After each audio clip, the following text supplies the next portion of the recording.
Bonjour et bienvenue dans Lyon Décideur. Journée lyonnaise pour Philippe Bodillon, le président de Clear Channel France, venu rencontrer ses équipes, ses clients et les collectivités locales avec lesquelles il travaille dans la région. L'occasion aussi de présenter l'ouvrage qu'il a publié chez Hermann, Réinventer la street experience. Philippe Bodillon est notre invité dans un instant. Auparavant, retour sur deux sujets d'actualité en lien direct avec le contenu de ce livre. Tout d'abord, les premiers coups de pioche du prolongement de la ligne B du métro d'Oulin aux Hôpitaux Sud, un chantier de quelques 390 millions d'euros pour deux nouvelles stations opérationnelles en 2023. Un prolongement qui mettra Saint-Genis-Laval à tout juste 20 minutes et même un peu moins, 17 minutes de Charpennes. Aline Picard. Premier coup de pelle aujourd'hui pour le prolongement du métro B. La ligne verra surgir deux nouvelles stations après Gare d'Oulin à l'horizon 2023. Oulin Centre et Saint-Genis-Laval Hôpitaux Sud, le complexe hospitalier voyant passer 10 000 personnes tous les jours. Il y a une vraie attente des habitants, il y a une vraie attente de mobilité très forte et donc l'apport d'un métro, c'est un mode lourd et ça permet aussi de redéfinir tous les transports autour. C'est vrai qu'on a une demande très importante et on a besoin d'améliorer la qualité, la rapidité des transports en commun. Ça s'inscrit également dans ce que l'on poursuit au niveau de la métropole et de la ville, c'est-à-dire c'est la lutte contre le réchauffement climatique. Maintenant, place au chantier qui s'étalera sur 4 ans. On va avoir le tunnelier en 2019 pendant 1 an, donc il va creuser sur toute l'année. Et ensuite, nous aurons les travaux de génie civil et puis bien sûr les aménagements de stations, l'embellissement, les essais, la mise en service en 2023. Des travaux colossaux auxquels se préparent depuis des années les communes d'Oulin et de Saint-Genis-Laval. On va faire face aux difficultés inhérentes à tous les chantiers. Mais bon, en 2023, on aura oublié tout ça et on prendra le métro, on sera à 17 minutes de Charpennes. C'est ça, on sera près de Gerland, on sera près des facultés. Donc je veux dire, pour l'ensemble des déplacements de l'agglomération, c'est essentiel. Rendez-vous en juin 2023 pour profiter de cette extension de ligne. À terme, 25 000 voyageurs sont attendus chaque jour. Montant du chantier, 390 millions d'euros. Et puis, le quartier Groslay retrouve des couleurs commerciales après quelques années noires. Les ouvertures d'enseignes se multiplient. Prochainement, Decathlon City, Leïla Kessi. Longtemps considéré comme un quartier fantôme, Groslay serait-il enfin devenu un secteur attractif? Avec une ouverture de boutiques en moyenne par mois l'année dernière, la dynamique semble en tout cas lancée. Nous avons mis 2 ans à convaincre les enseignes de venir. Et au début, c'était quand même assez difficile parce qu'il n'y avait rien. C'était beaucoup de bureaux, c'était beaucoup de services aussi, des agences de voyage. Et une de nos grandes ambitions, c'était de rendre ce quartier vivant, de trouver des enseignes complémentaires avec ce qui existe déjà pour que les Lyonnais aient envie de revenir, d'y faire leurs achats, de flâner. Avec 24 boutiques commercialisées sur les 25 du secteur, le quartier République Carnot est sans doute celui qui s'est le plus transformé, en proposant principalement des enseignes internationales et exclusives. C'est le cas de Decathlon City, qui ouvrira sa première boutique en centre-ville dans 1 mois. On ne pourra pas proposer évidemment tous les produits que vous pourrez trouver à Bron et à Pardieu. On est vraiment sur une clientèle urbaine, donc on va vraiment pouvoir leur proposer les produits vélo, course à pied, trottinette, fitness, qui va correspondre à leurs pratiques et rendre accessible le sport par aussi nos prix attractifs. Dans le cadre des 2 ans du projet Groslay-Carnot, la rue sera demain exceptionnellement piétonnisée. Des animations seront également prévues jusqu'à vendredi. Voilà, et on retrouve à présent notre invité, Philippe Bodillon, bonjour. Bonjour. Vous êtes énarque, diplomate, vous avez travaillé dans des cabinets ministériels auprès d'Édouard Balladur et Jacques Chirac. Vous avez été directeur général de la candidature de Paris au JO de 2012. Ça n'a pas été la bonne fois cette fois-ci, mais Paris l'a emporté plus tard. Vous avez ensuite dirigé France 2, de 2005 à 2008, avant de prendre la présidence de Clear Channel France, mais aussi Belgique et Pays-Bas. Alors à Lyon, le roi du mobilier urbain et du vélo, c'est Jean-Claude Decaux, votre grand concurrent. Mais vous, Clear Channel, vous avez aussi un contrat très important avec le marché de la régie des transports en commun et puis aussi les centres commerciaux. Un gros marché, une répartition des rôles qui vous convient ? Écoutez, en tout cas, nous, on est très, très heureux de notre partenariat avec le Citral.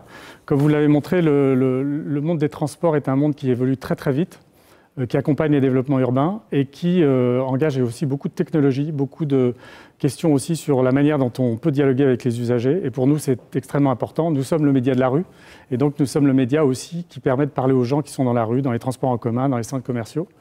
Et l'autre point, je crois, également très important, c'est toute cette question de comment est-ce que les centres-villes continuent de vivre, comment ils se développent. On est partenaire de Centre-Ville en Mouvement, qui est une association qui réfléchit, beaucoup de maires qui réfléchissent justement sur que va devenir leur centre-ville. Et tout ça donc, produit beaucoup de potentialités aussi de réflexion sur l'avenir de notre métier. Voilà, on va y revenir avec votre livre dans un instant. Alors, en dehors de Lyon, vous avez signé tout récemment un contrat important à Saint-Étienne. Voilà, nous avons gagné le contrat de transport de Saint-Étienne, qui est un contrat très important pour nous. On a une spécificité, on est beaucoup dans le monde des transports, les tramways, les métros, les bus, en province beaucoup. Et donc c'est un univers qui nous plaît beaucoup, comme l'univers des centres commerciaux, qui sont des univers de loisirs, je dirais de consommation, mais aussi ce sont aussi des lieux où on aime vivre, où les gens se promènent. Et pour nous, c'est extrêmement intéressant. Et globalement, si on essaie de voir l'ensemble de vos positions dans toute la région Auvergne-Rhône-Alpes, eh bien, on a vraiment une couverture assez globale. On est également dans le monde des parkings, dans l'univers des parkings. On est dans l'univers du mobilier urbain d'une manière générale, c'est-à-dire tout ce qui est, je dirais, abribus et sucettes, ce qu'on appelle d'information. Bref, on couvre vraiment beaucoup de monde et de lieux. Et ça nous permet donc de nous adresser à beaucoup de gens dans des situations très différentes. Et ça, c'est très important pour nous. Et maintenant, si on essaie de situer donc Clear Channel dans l'ensemble du pays, de la France et puis dans le monde... On est le numéro 2 en mobilier urbain, on est numéro 2 en gros sur la France. Et puis, bien évidemment, il y a une bataille mondiale et nous sommes nous sommes très forts aux États-Unis. Et puis, on est en frontal avec, évidemment, le grand groupe, qui est le groupe Jean-Claude Decaux, qui est bien un groupe français et que nous respectons. Voilà. En termes de chiffre d'affaires, donc Clear Channel France et puis Monde, ça donne quoi Alors, j'ai pas le droit de donner de chiffres parce qu'on est une société cotée, mais en fait, on fait le groupe mondial. Le dernier dont on peut parler. Le groupe dans le monde fait 3 milliards de chiffre d'affaires et 3 milliards en radio aux États-Unis. Donc ça fait un groupe qui fait 6 milliards. Et nous, on fait à peu près 250-260 millions de chiffre d'affaires en France. Est-ce qu'on peut rappeler la stratégie de ce groupe, Clear Channel Oui, bien sûr. Quelques mots. Écoutez, la stratégie, c'est une stratégie de se trouver dans les lieux d'audience, dans les lieux où les gens vivent, et où on peut justement déployer notre média de manière la plus intéressante. D'où notre déploiement en France, beaucoup dans le monde des malls, des centres commerciaux, qui sont maintenant vraiment des lieux également très qualitatif. On voit que la Part-Dieu, par exemple, est un lieu assez extraordinaire. On a des grands écrans, on a des écrans plus petits. Et ça permet donc d'engager pas mal de choses avec les visiteurs. Comment est-ce que ce marché évolue? C'est un marché qui est toujours en croissance? Alors, la publicité extérieure, c'est très intéressant. Il y a 40 ans, faisait à peu près 11% du chiffre d'affaires de publicitaire global en France. Et il fait maintenant un peu plus de 11%, 12%, ce qui est assez fantastique dans un monde où on voit bien que Google et Facebook ont pris énormément de place, au détriment des médias plus traditionnels, comme notamment la presse locale. Et donc, c'est un média qui résiste beaucoup et qui, en plus, depuis quelques années, prend une ampleur assez grande, puisque on voit que l'audience de la rue est une audience très intéressante, où il y a notamment beaucoup de jeunes. Et donc, c'est une audience qui capte tout le monde. Voilà. Capte tout le monde. Vous l'expliquez très bien dans votre livre. Et donc, on voit qu'il y a... Par exemple, je vous donnais un exemple qui est extrêmement intéressant. Netflix, qui est quand même pas une très vieille société. Netflix a acheté un réseau d'affichage à Los Angeles, d'affichage papier, pour pouvoir faire sa communication à Los Angeles. Donc il y a une espèce d'évolution qui revalorise le monde de l'affichage, qu'il soit papier et aussi digital, évidemment. Voilà. Et vous dites que Clear Channel France, c'est quoi, 32 millions de personnes chaque semaine Chaque semaine, évidemment. C'est un média de masse. On dit que c'est le dernier média de masse, mais c'est vraiment un média qui permet de toucher énormément de monde, avec évidemment tout un côté émotionnel qui est extrêmement important. C'est-à-dire qu'on vit des choses dans la rue autrement que devant une télévision ou devant son smartphone. Voilà. Alors on en vient à ce livre que vous avez écrit il y a quelques mois, Réinventer la street experience. Vous expliquez qu'il y a vraiment de très belles perspectives avec les villes intelligentes et connectées. On peut dire que vous êtes un amoureux de la rue, quand vous parlez de la street experience. Oui. Moi j'ai un passé, j'ai fait des tas de choses un peu dans ma vie, mais j'ai monté beaucoup d'événements de sport dans la rue et je pense que la rue c'est vraiment le circuit vital de la ville, c'est vraiment le squelette d'une ville.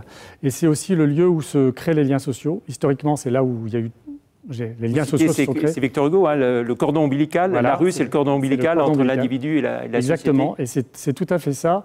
Et moi, je suis vraiment un optimiste fort, un optimiste volontariste, et je pense que la rue a un avenir extraordinaire dans les années qui viennent, parce que les gens ont à la fois je dirais, un temps passé sur les smartphones qui les isole beaucoup, mais en même temps ont un besoin très très fort de vivre collectivement des choses, des passions, des émotions.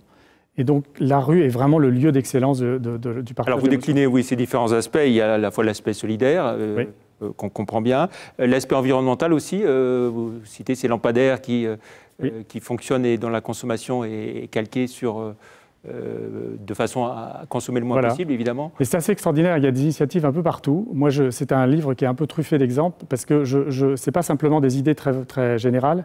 On voit qu'il y a beaucoup d'expériences dans les villes, au niveau local, et que cette ingéniosité va, je pense, amener une qualité supplémentaire dans les services donnés par la ville, des services notamment de nettoyage, des services liés... Oui, parce que la dimension environnementale pour lutter contre les pollutions est essentielle. Voilà. Et puis même, on voit par exemple, il y a des applications très locales qui permettent aux usagers, aux citoyens, de signaler des dysfonctionnements, la route qui a des nids de poules, des trous, etc. Et donc en fait, il y a une remontée, je dirais, d'informations venant des citoyens du fait de leurs outils digitaux que sont les smartphones, qui va donner quand même une puissance encore plus grande à l'aménagement global de la vie dans la ville. Voilà, et donc le digital, ce n'est pas forcément la déshumanisation.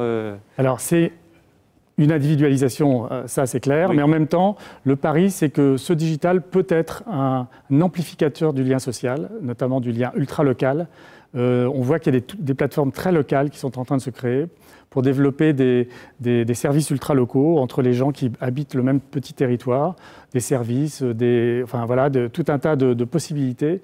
Et je pense que c'est extrêmement intéressant. Si on sait se saisir de ça, la ville peut devenir un outil assez extraordinaire de fabrication du lien. Voilà, on peut dire un nouvel âge d'or de la rue et de la ville en règle générale. Moi, j'y crois beaucoup. Je pense qu'il y a une espèce de, comme on dit, un momentum où les décideurs publics se rendent compte qu'il y a ce besoin, où les citoyens, qui sont également des consommateurs, savent donner leur avis maintenant et proposer des choses.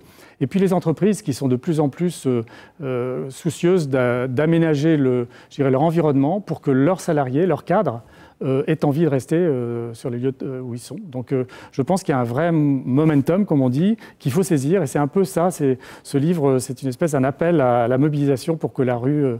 reprenne son sens de départ, qui était un lien très fort. Et puis vous ne pouvez pas vous empêcher de rappeler que les premiers vélos en libre service, ce n'était pas à Lyon, mais c'était à Rennes. C'était à Rennes avec vous en 1998. Exactement, je n'étais pas encore dans la société, mais c'est effectivement le premier contrat, effectivement. Très bien, merci beaucoup Philippe Bodillon. Donc Réinventer la street experience, paru chez Hermann. Merci d'être venu jusqu'à nous, ici à TLM. Merci à vous. Très bonne semaine, merci. On se retrouve jeudi prochain pour un autre Lyon Décideur. Au revoir, merci.